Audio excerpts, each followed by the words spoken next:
I should have seen it coming. After 73 years on this earth, you'd think a man would develop an instinct for betrayal, especially from his own blood. But Patricia was always clever, brilliant, even, and I suppose that's partly my fault. I gave her every advantage, paid for the best schools, taught her everything I knew about business. I just never imagined she'd turn those lessons against me. It started on a Tuesday morning in late September, the kind of crisp autumn day that makes you grateful to be alive. I had just finished my coffee when I noticed my '67 Mustang wasn't in the garage. Now, that car is my pride and joy, a candy apple red beauty I'd restored myself over 5 years, every bolt and wire placed with these aging hands. My heart rate spiked immediately. I called Patricia first. She was the only other person with a key, something I'd given her years ago for emergencies. The phone rang 4 times before she picked up, her voice thick with what sounded like sleep. "Dad? It's 7 in the morning. The Mustang's gone," I said, trying to keep my voice level. "Did you need to borrow it?" There was a pause, just a fraction too long. "What?" "No, Dad. I haven't touched your car." "Are you sure you didn't park it somewhere else?" "I'm 73, Patricia, not senile. The car was in my garage last night, and now it's not." "Well, I don't have it." "Maybe you should call the police?" Something in her tone bothered me, but I couldn't put my finger on it. We hung up, and I did call the police. They took my report with the perfunctory efficiency of people who've seen it all before. Classic car, probably joyriders or a chop shop. They'd keep an eye out. The car turned up 3 days later, abandoned in a grocery store parking lot 15 miles away. No damage, no theft, just moved. The police detective who called me seemed almost annoyed that it wasn't more interesting. "Probably just kids, Mr. Morrison. You're lucky they didn't trash it." But here's the thing. When I went to pick it up, I noticed something odd. The driver's seat was adjusted forward, much further than I keep it. And there was a faint smell of perfume, something floral and expensive. Not the cheap stuff kids would wear. I didn't mention it to anyone. Not yet. But I started paying attention. The second incident happened 2 weeks later. I came home from my Thursday golf game to find my grandson, Tommy, Patricia's younger son, just 17, sitting on my porch steps, his face blotchy with tears. "Grandpa," he said, his voice cracking, "Mom says I stole your car. She says you're going to press charges against me." I sat down heavily beside him, my niece protesting. "Tommy, what are you talking about?" "The Mustang." "Mom said I took it for a joyride, that you told her you knew it was me, and now you're going to have me arrested." "Grandpa, I swear I didn't touch your car." "I would never." "Slow down, son." I put a hand on his shoulder, feeling him tremble. "I never said anything like that to your mother. I don't think you took the car." His head snapped up, confusion replacing the fear in his eyes. "You don't?" "No." "Why would I?" "But Mom said, she said you had proof." "She said the police found my fingerprints in it." A cold sensation crawled up my spine. "Tommy, the police never checked for fingerprints. They barely wrote a report." We sat there in silence as the implications settled over both of us. Finally, Tommy spoke, his voice small. "Why would Mom lie about that?" I didn't have an answer. Not what I wanted to say out loud, anyway. But the pieces were starting to form a picture I didn't like. "Listen to me," I said firmly. "You didn't take that car, and I know it. Whatever your mother's playing at, you're not going to take the fall for it. Understood?" He nodded, wiping his eyes. "Thanks, Grandpa." After you left, I sat on that porch for another hour, watching the sun set and thinking. Patricia had always been ambitious. Even as a child, she wanted the biggest piece of cake, the best toys, the most attention. Her brother, my son David, used to joke that she'd been born with an extra helping of hunger. We thought it was cute back then. David died 8 years ago. Heart attack at 45, gone before the ambulance arrived. It nearly killed me too, losing my boy like that. Patricia had been surprisingly supportive during that dark time, helping with funeral arrangements, checking on me daily. I'd been grateful for it, thought maybe his death had brought us closer. Now I wondered what she'd really been doing all those visits. Taking inventory? The third incident confirmed my suspicions were more than paranoia. I own Morrison's Hardware, a 3-location chain I'd built from a single storefront over 40 years. Nothing fancy, but solid, profitable, well-respected in the community. I'd planned to leave it to my children, but with David gone, Patricia was the sole heir. She'd never shown much interest in the business. She was a corporate lawyer, pulled down 6 figures at some downtown firm, so I continued running it myself, with plans to sell when I finally decided to retire. About a month after the car incident, my accountant, Jerry Chin, called me at home. Jerry had been handling my books for 15 years, completely trustworthy. "Frank, we need to talk," he said without preamble. "Can you come by my office today?" "What's this about, Jerry?" "Not over the phone. Please. It's important." I was there within the hour. Jerry's office was cluttered with papers and smelled like stale coffee and anxiety. He looked tired, older than his 50-some years. "Frank, I got a strange call yesterday," he began, gesturing for me to sit. "From Patricia. She wanted access to Morrison's Hardware's financial records, all of them, going back 10 years. My stomach dropped. "Why?" "She said she was helping you with estate planning. That you'd asked her to review everything as part of updating your will." Jerry leaned forward. "Frank, is that true?" "Absolutely not." "That's what I thought. So I told her I'd need written authorization from you before I could release anything. She wasn't happy about it. Got pretty insistent, actually, said some things about how I should know she's your daughter and heir, how she has a right to know the state of her inheritance." "Her inheritance?" I repeated flatly. "The business I built is still mine last I checked. That's not all." Jerry pulled out a folder. "She also asked specific questions about your personal accounts, property holdings, and she wanted to know if there were any liens or debts against your house." I felt my blood pressure rising. "What did you tell her?" "Nothing. Told her to have you call me if you wanted to discuss it." "But Frank," he hesitated, "this isn't normal daughter checking on elderly dad behavior." "This is reconnaissance." "I know. What are you going to do?" I stood up, my joints aching more than usual. "I'm going to find out what she's planning." "And Jerry? Don't tell her we had this conversation. If she asks anything else, tell her you're waiting for my written authorization, but make it sound like you're willing to help her eventually. Understand?" Jerry nodded slowly. "You think she's going to try something? I know my daughter. She doesn't do anything without a plan." I headed for the door, then turned back. "And Jerry? Thank you for being honest with me. Frank, be careful. Family disputes over money, they can get ugly. Too late for careful." I said. "It's already ugly." I drove home taking the long route, my mind spinning. Patricia wanted access to my financial records. She'd lied to Tommy about the car, tried to pin it on him. Why? What was she setting up? That night, I couldn't sleep. I lay in bed, staring at the ceiling fan making its lazy circles, and thought about my daughter. Patricia had always been competitive, always needed to win.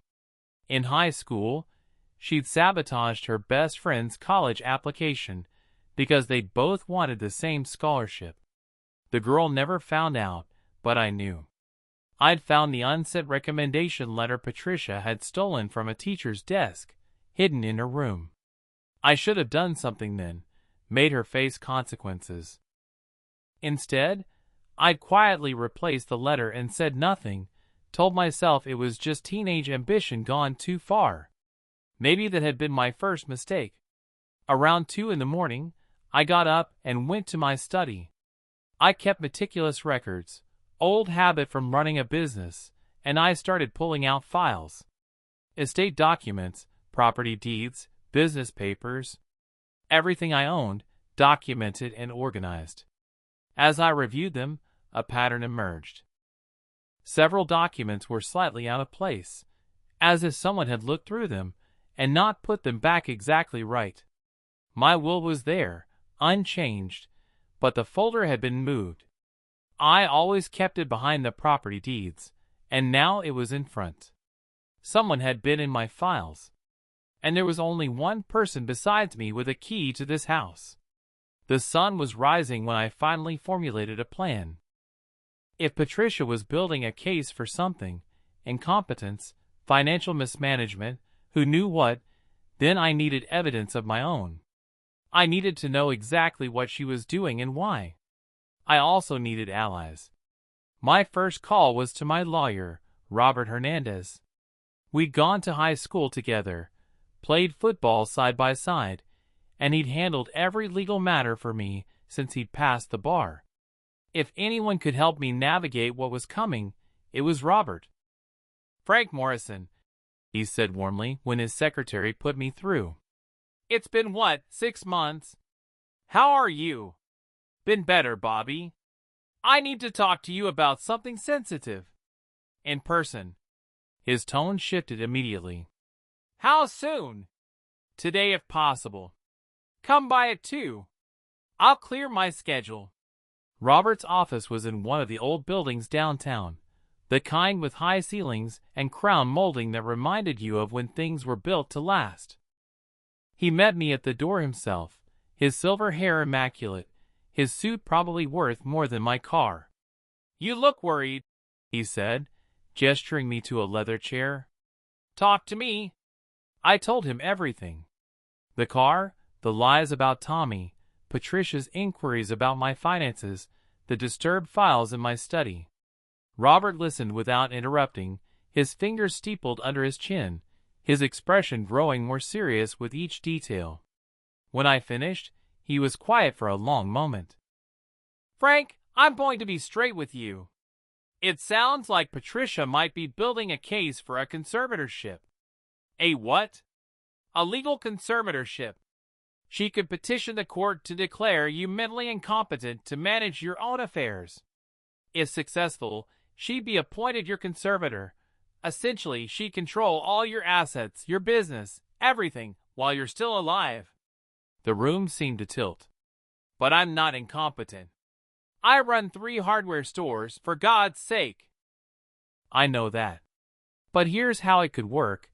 She stages incidents that make you look confused or irresponsible. The car disappearing, and you forgetting where you parked it. Maybe some financial irregularities appear in your accounts that suggest you're being taken advantage of or making poor decisions. She could paint a picture of a declining elderly man who needs protection from himself. That's insane. It happens more often than you'd think. And if she's successful, she wouldn't even have to wait for you to die to take control of everything you built.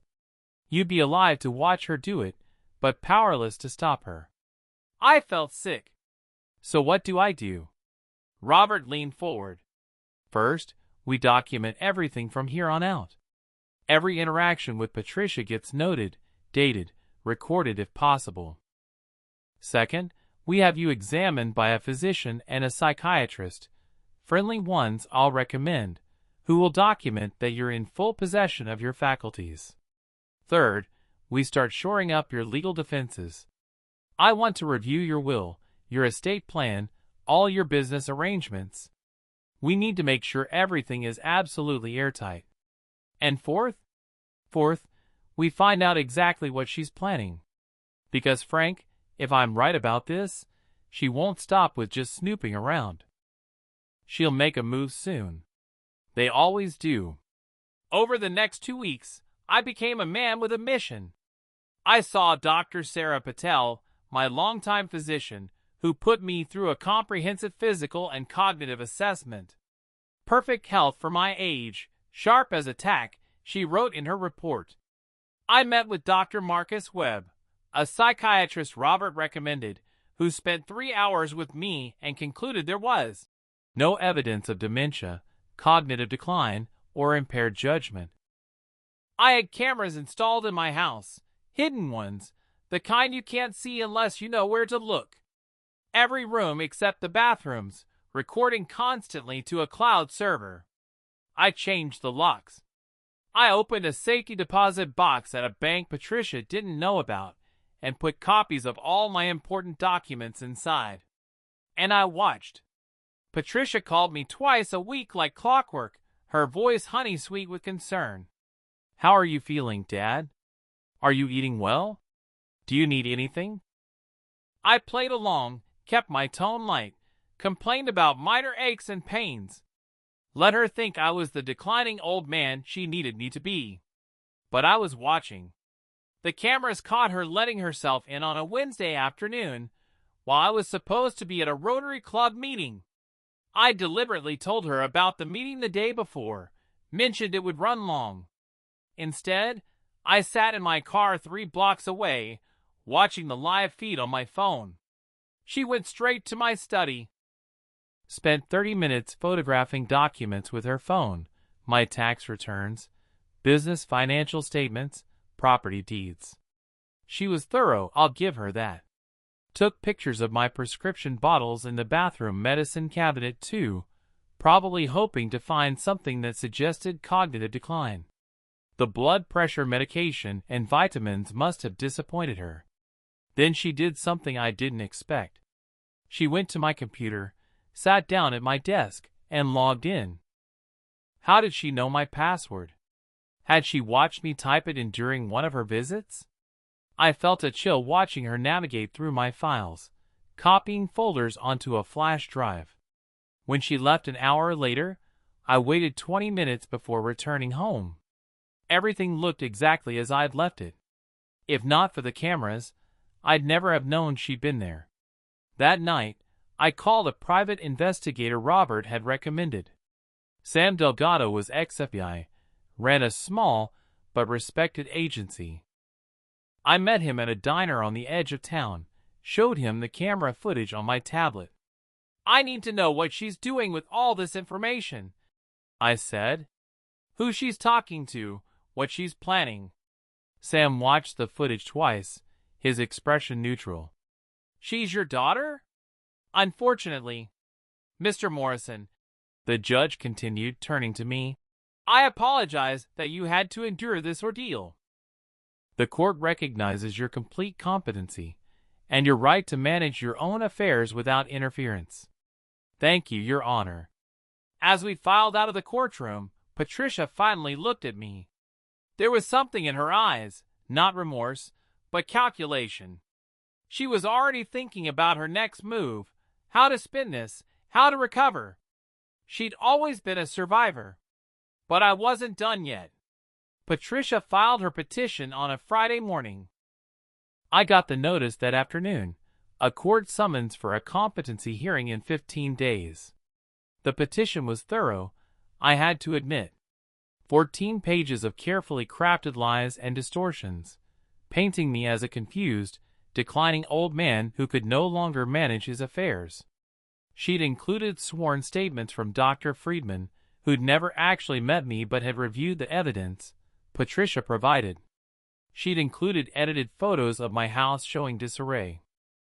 She'd even included a statement from a neighbor claiming she'd seen me wandering confused in my yard in the middle of the night, a neighbor Patricia had clearly paid off or coerced.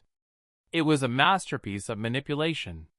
If I hadn't known the truth, I might have believed it myself. I called Tommy immediately. Your mother filed the petition. Are you still willing to testify? Yes, Grandpa. I already told Mom I would if this went to court, and she She said some things. We're not really speaking right now. I'm sorry, son. I know this is hard. No. His voice was firm. She's doing something evil. She tried to make you look crazy and tried to blame me for stealing your car. I'm not going to let her get away with it. The hearing was set for 2 weeks from Monday. Robert filed our response 3 days later, a counter-petition that was twice as long as Patricia's, meticulously documented, and accompanied by enough evidence to fill a briefcase. We didn't just want to win. We wanted to expose exactly what she'd done. The night before the hearing, I couldn't sleep. I kept thinking about Patricia as a little girl, how she'd sit on my lap and ask me to read her stories. Her favorite was about a princess who saved herself, didn't need any prince. I'd been so proud of her independence, her strength. When had strength become ruthlessness? When had independence become betrayal?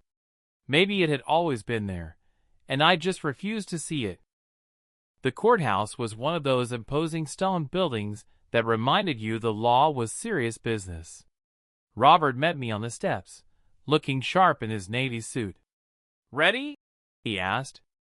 "As I'll ever be. Frank, remember what we discussed.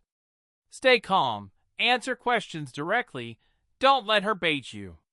We have truth on our side, but we need the judge to see your competence firsthand." Patricia was already inside with her lawyer, Alan Stern, a slick-looking man in his 40s with the kind of smile that never reached his eyes. She wouldn't meet my eyes when I walked in, just stared straight ahead like I was already a ghost.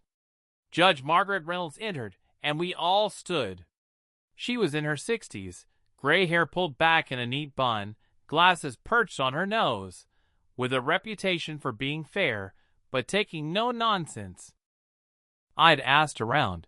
She'd seen her share of conservatorship cases, including fraudulent ones. "Let's begin," she said, settling into her chair. "I've reviewed both petitions and the accompanying documentation. Ms. Morrison, as the petitioner, you'll present your case first." Patricia's lawyer stood.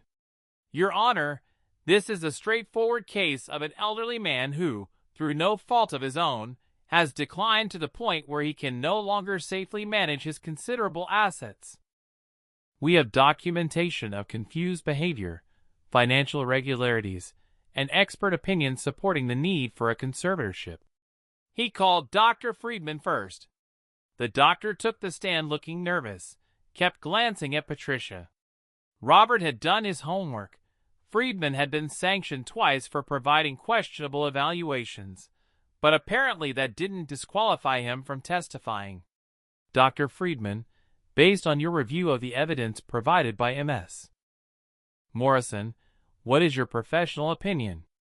Based on the documentation, the incidents of confusion, the wandering, the financial mismanagement, I believe Mr. Morrison is showing clear signs of dementia and is unable to manage his affairs.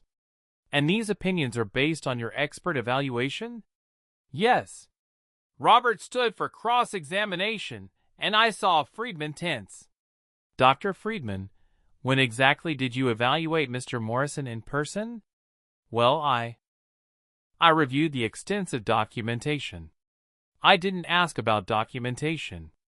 When did you personally meet with, examine, and evaluate Frank Morrison?" "I haven't personally met him, but the evidence." "So your expert opinion is based entirely on evidence provided by someone who stands to gain financially from this conservatorship being granted?" "I reviewed the evidence objectively." "Did you seek any independent verification of this evidence? Did you contact Mr. Morrison's doctors? His business associates? Did you visit his home yourself?" The evidence provided was sufficient. No further questions. Robert sat down, and I could see the judge's expression had shifted. Strike one against Patricia. Patricia's lawyer called the neighbor next, Mrs. Henderson, who testified about seeing me, wandering confused, at night. She was a terrible liar, kept touching her face, wouldn't look at the judge. Robert's cross-examination revealed she'd received a $5,000 loan from Patricia 2 days before signing her statement. Strike two. Then they called Patricia herself. She walked to the stand with perfect composure, placed her hand on the Bible, swore to tell the truth. I wondered if she felt anything, guilt, shame, anything at all. Ms. Morrison, can you describe the incidents that led you to believe your father needs a conservator? Patricia's performance was Oscar-worthy. Tears in her eyes, voice cracking just right. It breaks my heart to be here. My father has always been my hero, the strongest man I know. But over the past few months, he's changed. The car incident, he was so confused, accused me of lying when I tried to help. I found his house in disarray multiple times. Bills unpaid, food spoiled in the refrigerator. He became paranoid, accused his own grandson of theft. I'm not doing this for me. I'm doing this to protect him. She was good? For a moment, I almost believed her myself. Then Robert stood for cross-examination, and the temperature in the room dropped 10 degrees. Ms. Morrison, you testified that you've been concerned about your father for months. When did you first express these concerns to his physician, Dr. Patel? Patricia blinked. I don't recall the exact date. You don't recall? Let me help you. The answer is never. Dr. Patel has no record of you ever contacting her with concerns. Isn't that odd, if you were so worried? I must have mentioned it to my father to talk to her. Did you? Because Mr. Morrison's phone records show no calls from you suggesting he see a doctor. In fact, the only medical professional you contacted was Dr. Friedman, who you paid $3,000 for his evaluation. Correct? I needed an expert opinion. You needed an opinion that supported your predetermined conclusion. Ms. Morrison, did you take your father's car on September 18th without his permission? No, You're under oath. Let me show you security footage from your apartment building's garage. Robert pulled out a tablet, showed it to the judge first, then to Patricia. This is timestamped September 18th at 2:17 a.m. That's you, isn't it, returning to your parking space in a red 1967 Mustang? Patricia's face went white. I can't explain. Did you enter your father's home on October 14th while he was supposedly gone fishing and stage scenes to make it appear he was confused? That's not. We have complete video footage, Ms. Morrison. Every room in the house. Would you like me to play it for the court? The courtroom went dead silent. Patricia looked at her lawyer, who looked like he wanted to be anywhere else. Ms. Morrison, the judge said coldly, I strongly suggest you answer the question. Patricia's mask cracked. He was declining. I was trying to document it. By manufacturing evidence? Robert's voice was sharp. By creating fake emails on his computer? By staging a burglary of his own car and blaming your teenage son? I never meant. She was crying now, real tears, but not from remorse. From being caught. No further questions, Robert said. The judge looked at Patricia with the kind of contempt usually reserved for actual criminals. Step down. Then it was our turn. Robert called Dr. Patel first, who testified I was in excellent health with no signs of cognitive decline. Then Dr. Webb, the psychiatrist, who'd evaluated me extensively. Then Jerry Chin, who went through my business records showing sound, consistent financial management. Then 3 colleagues from my Rotary Club, all of whom testified I was sharp, engaged, and fully competent. Then Robert called Tommy. My grandson walked to the stand looking older than his 17 years. He'd chosen to wear a suit, and he looked his mother straight in the eye when he was sworn in. Tommy, can you tell the court about the incident with your grandfather's car? My mom told me that Grandpa knew I had stolen his car and was going to have me arrested. She said the police had found my fingerprints and everything. She was crying, saying how disappointed Grandpa was. I was terrified. Tommy's voice shook, but he kept going. But when I went to talk to Grandpa about it, he said he never told her that. He said the police never checked for fingerprints at all. My mom had lied to both of us. Why do you think she did that? To make Grandpa seem confused and paranoid. And maybe to have something to hold over me, make me testify the way she wanted if it came to this. Patricia's lawyer tried to discredit him during cross-examination, suggested he was just an angry teenager. But Tommy held firm, and I'd never been more proud of anyone in my life. Finally, Robert called me. I walked to the stand feeling every one of my 73 years, but I kept my back straight and my voice steady. Mr. Morrison, do you understand why we're here today? Yes. My daughter believes I'm incompetent to manage my own affairs. She's wrong. Can you walk us through a typical week for you? I did. Described my work at the hardware stores, the decisions I made daily, the meetings I attended. Talked about my hobbies, my investments, my responsibilities. Recited current events, did mental math when asked, remembered details from decades ago and from yesterday with equal clarity. Patricia's lawyer tried to shake me during cross-examination, asked trick questions about dates and finances. I answered each one perfectly. He showed me the staged photos of my house. I explained how they'd been manipulated. He suggested I was paranoid about my daughter's intentions. Is it paranoia when you have video evidence of someone breaking into your home and manufacturing fake evidence? I asked. Is it paranoia when you have emails explicitly outlining a plan to take control of your assets? I'm not confused, sir. I'm being stolen from, and I have proof. When I stepped down, I looked at Patricia.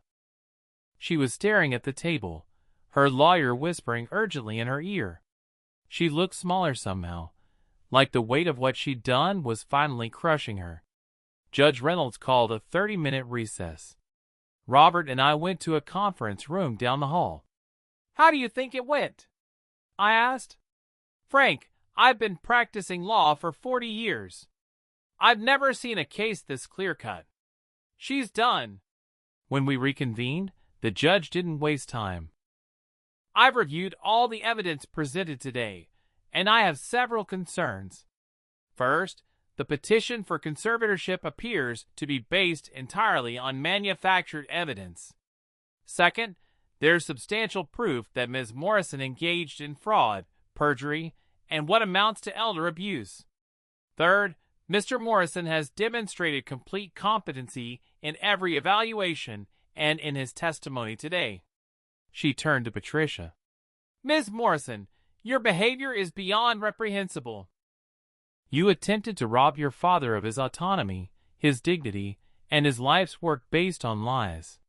The conservatorship petition is denied.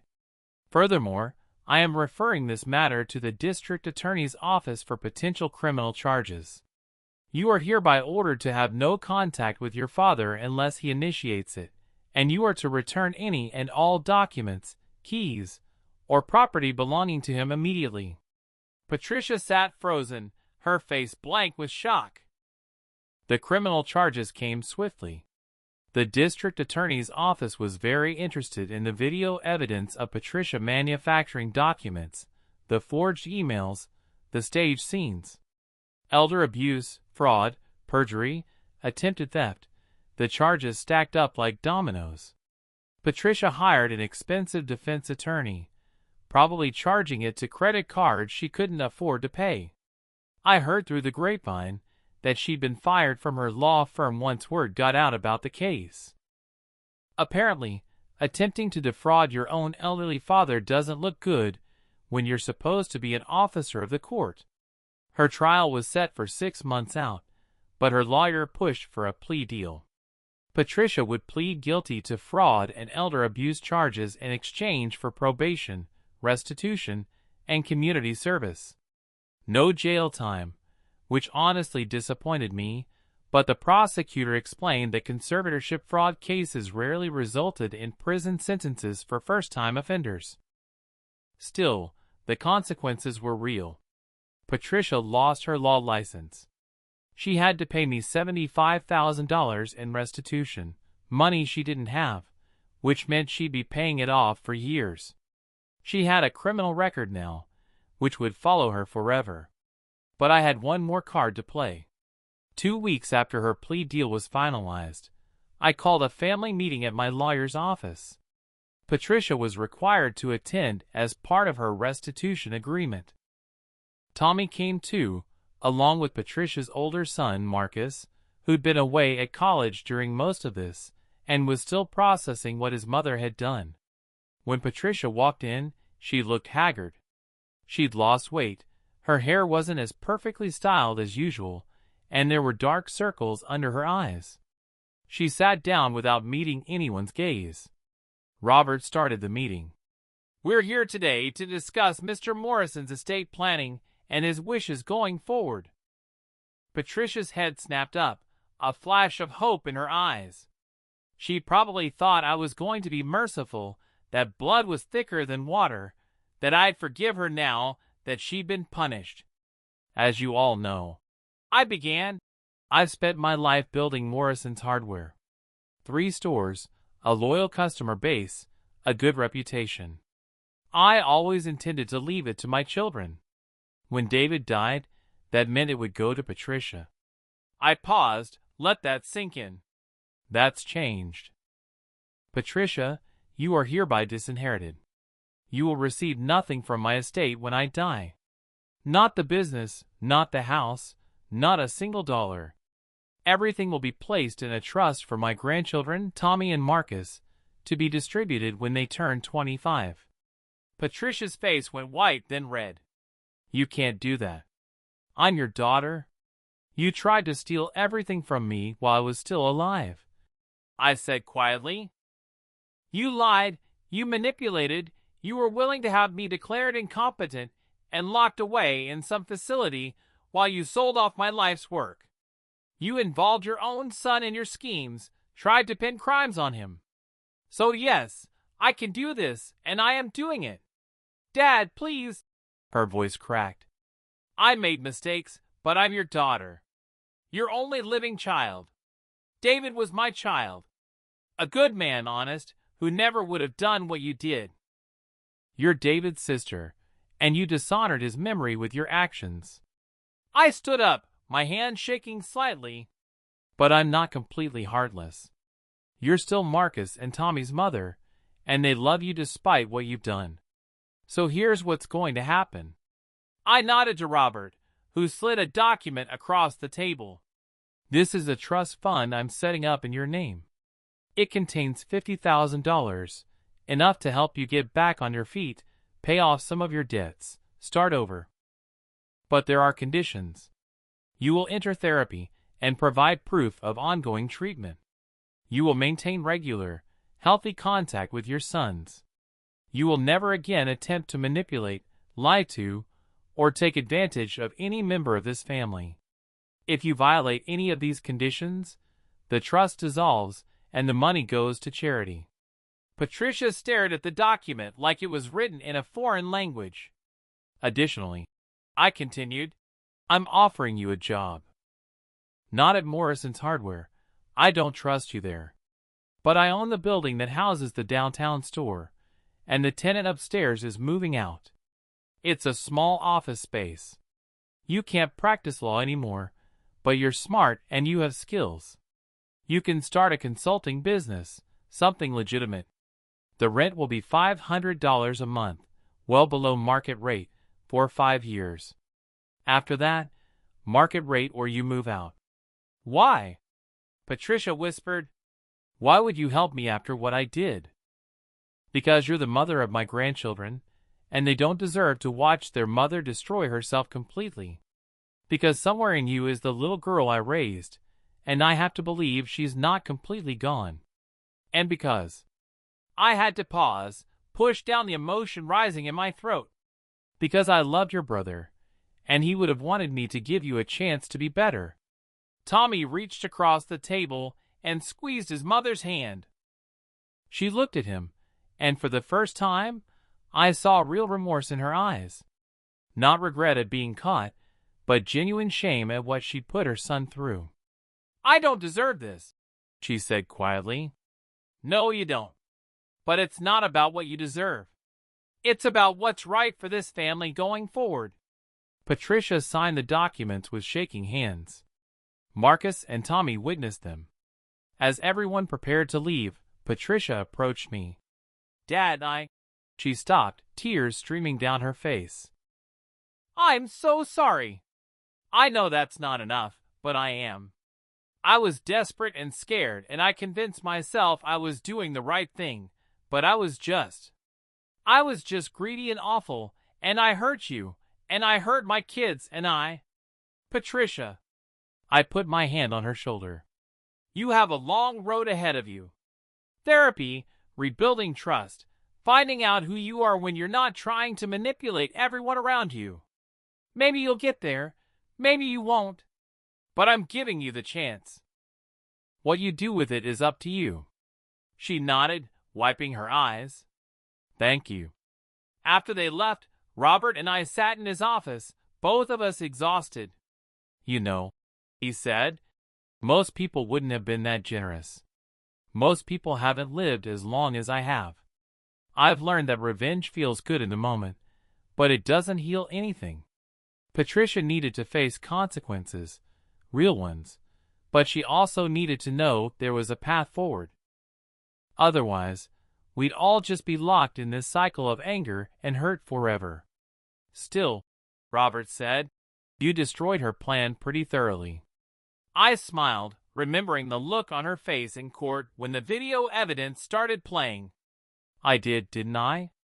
I'm sitting on my porch, watching the sunset and sipping a whiskey, thinking about how much has changed in a year. Morrison's Hardware is thriving. I hired a young manager, Sarah Chin, Jerry's daughter, actually, who's got fresh ideas and boundless energy. I still come in 3 days a week, but I've learned to delegate, to trust other people to carry forward what I built. Tommy graduated high school with honors and is starting college in the fall. He wants to study business, says he wants to take over the stores someday. Marcus finished his degree and got a good job as an engineer. Both boys are doing well, despite everything they went through. Patricia is trying. She's in therapy twice a week, and from what the boys tell me, she's actually working on herself. She started a small business consulting firm, helping other small businesses with contracts and legal compliance. Nothing that requires a law license, but using the knowledge she has. It's not glamorous, but it's honest work, and she seems to be good at it. We don't talk much. She sends me a card on my birthday, calls on holidays, keeps it brief and respectful. Maybe someday we'll be able to have a real relationship again. Maybe not. I'm okay with either outcome. The other day, I took the Mustang out for a drive, windows down, radio playing the oldies, sun warm on my face. I drove past the courthouse where everything came to a head, past Patricia's office, past the hardware store downtown. My whole life, laid out in these familiar streets. When I got home, there was a letter in my mailbox. No return address, but I recognized Patricia's handwriting. "Dad, I was going through some old photos and found one of us from when I was 7. We were at the hardware store, and you were teaching me how to use a level. I remember feeling so proud that you trusted me with your tools, like I was being let into some special club. I don't know when I lost sight of the values you tried to teach me. Somewhere along the way, I started measuring success by money and status instead of character and integrity. I convinced myself that being smart meant using people, that getting ahead justified any means necessary. I was wrong. About everything. The business I'm building now, it's small, and it's hard, and some days I'm not sure I'll make it. But it's mine, built on honest work, and I'm proud of it in a way I never was about anything I achieved before, because I know I earned it the right way. I'm not asking for forgiveness. I'm not asking to be welcomed back into the family like nothing happened. I just wanted you to know that I'm finally starting to understand what you tried to teach me all those years ago. Thank you for giving me the chance to learn it, even if it took hitting rock bottom to get there. Patricia. I read the letter twice, then folded it carefully and put it in my desk drawer, next to the photo albums and old business records. Maybe it was sincere. Maybe it was just another manipulation. Time would tell. But I'd learned something important through all of this. Revenge isn't about destroying someone. Real revenge is taking back your power, protecting what you built, and refusing to be a victim. I'd done that. I'd stood up to my own daughter, exposed her lies, and made sure she faced consequences. But I'd also left room for redemption, because that's what strong people do.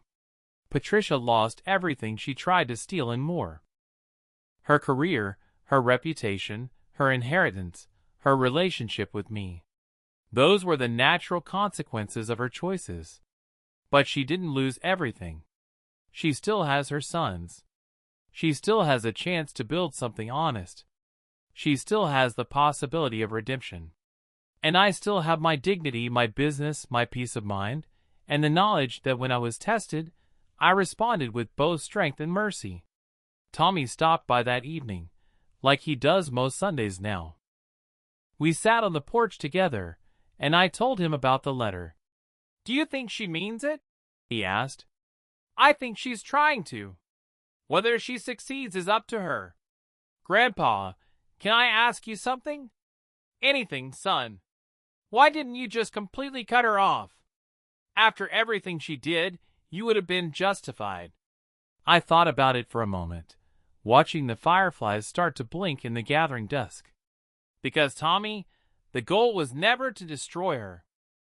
It was to stop her from destroying me. There's a difference. When you fight back against someone trying to hurt you, you have to be careful not to become as bad as they are. I wanted justice, not cruelty. I wanted her to face consequences, but I also wanted to be able to look at myself in the mirror. Even after she tried to have you declared incompetent? Even after she was going to take everything? Especially then. The way we respond to betrayal says more about us than it does about the person who betrayed us. I could have crushed her completely. I had the power and the evidence to do it. But what would that have made me? What kind of example would that have set for you and Marcus? Tommy was quiet for a while. You're a better man than I would have been. No, I'm just an old man who's made enough mistakes in his life to know that revenge without mercy leaves everyone empty. I got my revenge, Tommy.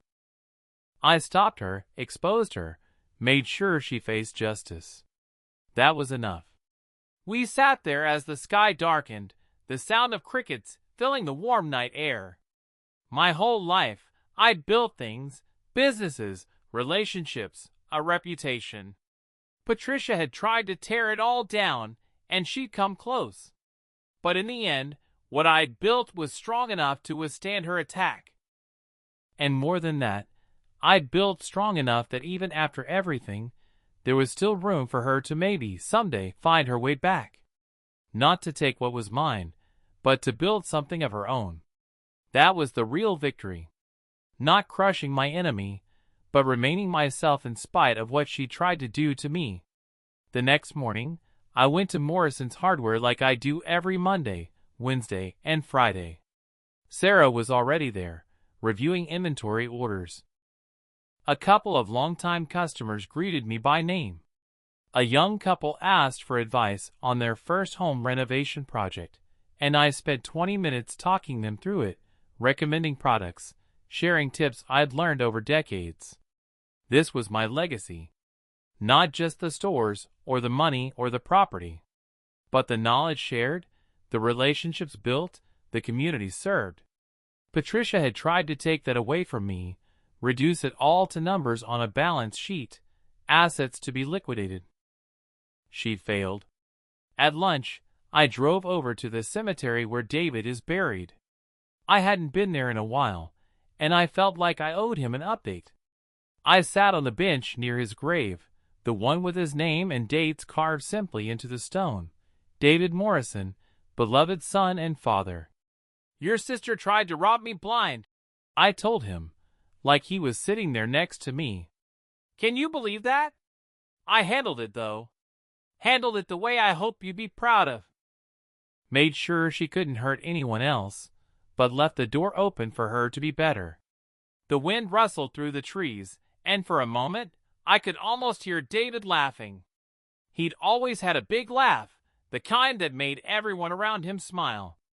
I miss you, son. Every day. But I'm taking care of your boys. Tommy's going to be something special. Reminds me of you at that age. Marcus, too. They're good kids. Patricia may have lost her way, but she raised them right, at least. I sat there for a while longer, feeling the sun warm on my face, listening to the birds, thinking about family and legacy and what we leave behind. When I finally got up to leave, I felt lighter somehow, like I'd put down a burden I'd been carrying for the past year. Patricia had tried to take my life from me, but she'd failed. And in failing, she'd given me something unexpected, clarity about what really mattered. Not the money or the business or the property, though I'd fought for those on principle. What mattered was being able to look at myself and know I'd done the right thing, even when the right thing was hard. I'd gotten my revenge. I'd protected what was mine. I'd made sure justice was served. But I'd also left room for mercy, for redemption, for the possibility that people can change. Because at the end of the day, that's what separates us from the people who hurt us. Not that we're stronger or smarter or more righteous, but that we choose, even after being betrayed, to hold onto our humanity. That's the real victory. That's the real revenge. Living well, standing tall, and refusing to let someone else's betrayal turn you into something you're not. I drove home that afternoon feeling more at peace than I had in months. The Mustang purred beneath me, the sun shone bright, and ahead of me stretched however many years I had left, years I'd get to live on my own terms, surrounded by people who loved me, in control of the life I'd built. Patricia had gambled everything on her schemes and lost it all. I'd fought back and kept everything that mattered. In the end, that was the sweetest revenge of all. People ask me sometimes if I regret how I handled things, if I wish I'd been harsher or more forgiving. The answer is no. What I did, exposing Patricia's fraud, ensuring she faced consequences, but also giving her a path forward, that was exactly right. Revenge, real revenge, isn't about cruelty. It's about justice. It's about making sure that the person who tried to hurt you can't do it again, to you or to anyone else. But it's also about maintaining your own integrity in the process. I could have destroyed Patricia completely. I had the power, the evidence, the legal standing. I could have pushed for maximum criminal penalties, sued her into complete financial ruin, cut her off from her children, turned the whole family against her. But what would that have accomplished? It wouldn't have given me back the months of stress and fear. It wouldn't have erased the betrayal.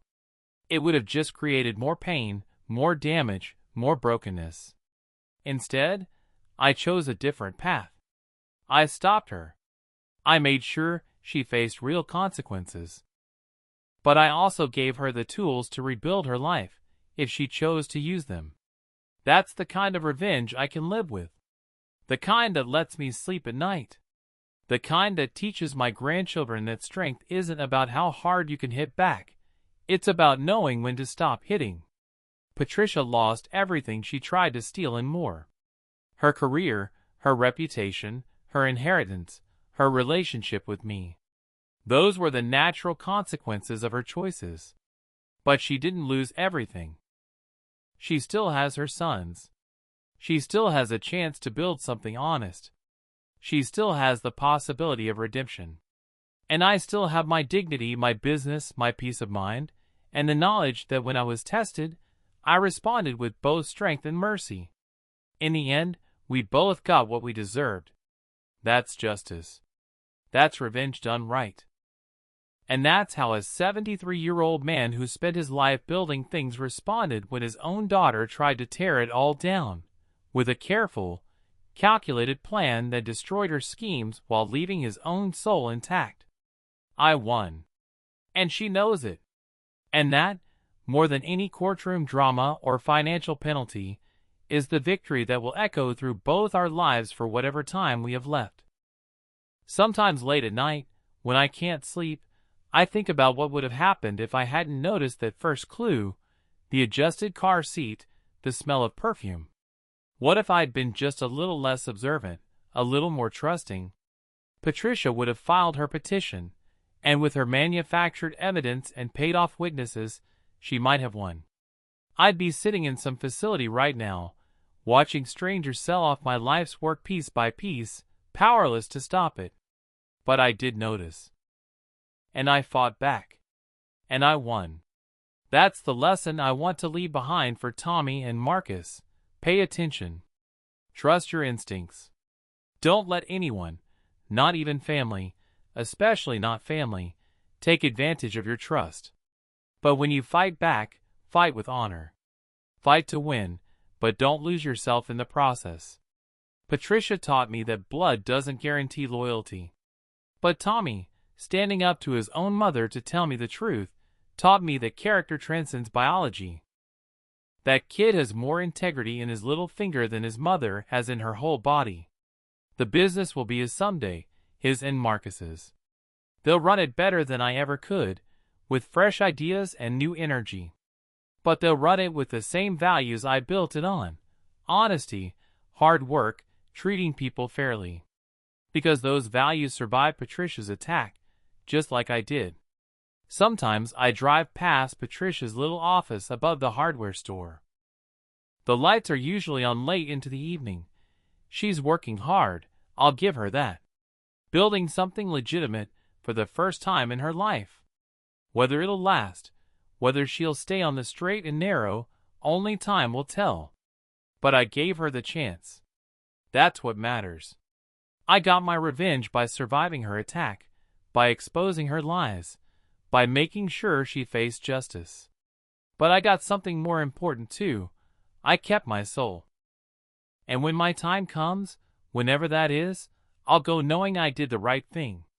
Not the easy thing, not the cruel thing, but the right thing. That's a legacy worth leaving. That's a life worth living.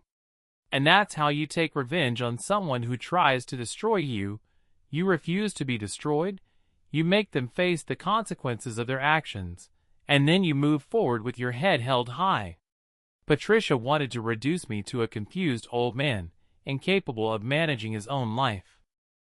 Instead, she proved that I was sharp enough to see through her schemes, strong enough to fight back, and wise enough to choose mercy when I had the power to destroy. She wanted my money, my business, my life. She got nothing but consequences, and a second chance she didn't deserve, but that I gave her anyway. And I got to keep everything that matters. In the end, that's not just revenge. That's victory. The Indy Morrison, I have to ask, are you sure you want to go down this road? Once you start investigating family, there's no going back. She's already gone down this road. I'm just trying to catch up. He nodded slowly. Okay then. I'll need everything you have on her. Where she lives, works, typical schedule. This'll take a few weeks minimum, and it won't be cheap. I don't care about cheap. I care about the truth. Fair enough. I'll start tomorrow. Sam was thorough. Over the next 3 weeks, he built a comprehensive picture of Patricia's activities. She'd been meeting regularly with a different lawyer, not from her firm, someone who specialized in elder law and conservatorship. She'd had lunch twice with a court-appointed evaluator, the kind judges use to assess competency in conservatorship cases. She'd made inquiries about appraising commercial real estate, specifically hardware stores. But the piece that made everything crystal clear came from an unexpected source: my grandson, Tommy. He showed up at my house on a Sunday afternoon, looking nervous. "Grandpa, can I talk to you about something?" "Of course, son. Come on in." We sat in my living room, and Tommy pulled out his phone. "I found this on Mom's computer. She left it open when she went to take a shower last week, and I don't know, something made me look." He showed me an email. Patricia had written it to her elder law attorney, and the subject line read, "Timeline for Morrison conservatorship filing." My hand shook as I read. "Alan, as discussed, I believe we're ready to move forward within the next 30 days. I've documented multiple concerning incidents. The car disappearance, which he insists was theft, but I believe demonstrates confusion, suspicious handling of business finances. I have records showing irregular transfers and general personality changes consistent with early dementia. My son can testify to erratic behavior and accusations against him. Dr. Friedman has agreed to conduct the evaluation and has reviewed the documentation I provided. He believes, based on our preliminary discussion, that a conservatorship is warranted. Once we file, I'll need to act quickly to secure the business and properties before any further financial damage occurs.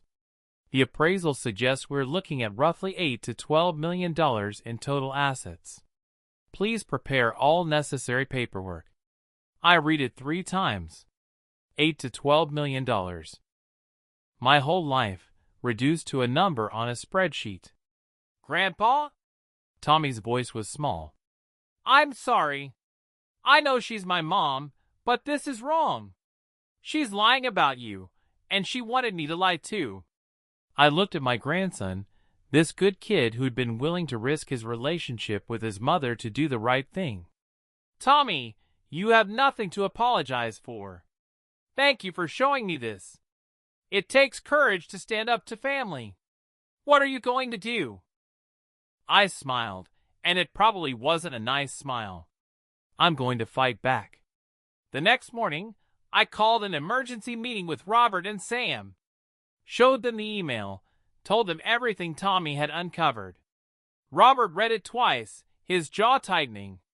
"Well, that's our smoking gun. She's planning to file within 30 days. So what's our move?" I asked. "We beat her to it. We don't wait for her to make her case. We make ours first. We show that you're competent, that she's manipulated evidence, that this whole thing is a grab for your assets while you're still alive to defend yourself." Sam leaned back in his chair. "There's more. I've been digging into her finances. Patricia's in serious debt, about $300,000 deep from what I can tell. Credit cards, personal loans, some bad investments. She's good at hiding it, but the signs are there. She needs money fast, and your conservatorship is her ticket out." "So that was it?" "Not just greed, but desperation. Somehow that made it worse." "Gentlemen," I said quietly, "help me destroy her case before she can file it." We worked around the clock for the next 2 weeks. Robert prepared a comprehensive legal brief demonstrating my competence, complete with medical evaluations, business records showing sound management, and testimony from colleagues and friends. Sam compiled a dossier on Patricia's financial situation and her meetings with the conservatorship lawyer. I gathered witnesses. Tommy agreed to testify, and so did Jerry Chin, my accountant, and even one of Patricia's former colleagues who'd seen her manipulate situations before. But we needed one more thing. We needed to catch her in the act of an actual crime. Fraud, forgery, something concrete. "The car," I said suddenly during one of our planning meetings. "She took the car. That's theft." Robert shook his head. "You gave her a key. You'd have a hard time proving it wasn't consensual." "What if she takes it again?" I asked. "Without permission, on camera?" Sam grinned. "Now you're thinking like a detective." we could set that up. So we laid a trap. I made sure Patricia knew I'd be gone for an entire weekend, told her I was going on a fishing trip with some old friends. Made a big deal about it, mentioned how I'd be unreachable at the cabin, no cell service.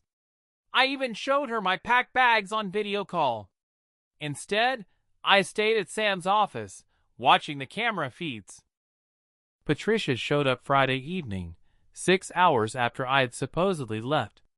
She walked right in with her key, which should have been changed, but I'd deliberately given her a copy of the new one, hidden where she'd find it. This time, she wasn't alone. She'd brought a man in a suit the court evaluator Sam had identified, Dr. Friedman. They went through my house like it was a crime scene, photographing everything. Pills laid out on the counter, as if I'd forgotten to take them. She'd staged that. Papers scattered on my desk, also staged. A pot on the stove with burnt residue, meant to look like I'd forgotten I was cooking and nearly started a fire. I watched it all, my anger building with each calculated manipulation. Then she did something I'd hoped for but hadn't really expected. She sat down at my computer and started creating documents. Fake emails from me with confused, rambling messages. Fake financial transfers showing poor judgment. She was manufacturing evidence, and we were recording every second. "That's felony fraud," Robert said quietly beside me. "Multiple counts." When they finally left, I waited an hour before calling the police. I had Sam's footage backed up in 3 locations, encrypted and timestamped. Robert had already prepared a formal complaint. But I wasn't ready to spring the trap just yet. I wanted Patricia to file her conservatorship petition. I wanted her to commit fully, to stand in front of a judge and make her case based on manufactured evidence and lies. I wanted her to feel what victory tasted like, just before I ripped it away,